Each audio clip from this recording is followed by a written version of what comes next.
Trump effect తో అంతర్జాతీయ మార్కెట్లలో నష్టాల సునామీ సృష్టిస్తోంది.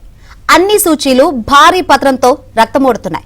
దీంతో 1987 బ్లాక్ మండే భయాలు ఇన్వెస్టర్లను పీడిస్తున్నాయి. దాదాపు 90 దేశాలపై ట్రంప్ భారీగా ప్రతీకార పన్నులు విధించడంతో ఇన్వెస్టర్లు బెంబేలెత్తిపోతున్నారు. ఆసియాలోని జపాన్, దక్షిణ Korea, China, Hong Kong, Taiwan, Bharat ప్రధాన సూచీలు మొత్తం కనీసం 3 నుంచి 10% లోపు నష్టాలను నమోదు చేశాయి.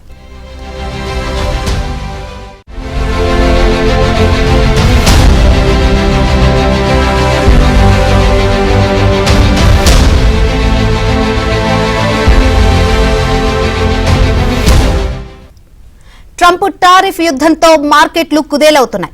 అమెరికాపై చైనా 34% ప్రతీకార సుంకం విధించడంతో ట్రేడ్ వార్ భయం పట్టుకుంది. ఇది గ్లోబల్ ఈక్విటీలలో భారీ అమ్మకాలను ప్రేరేపిస్తోంది.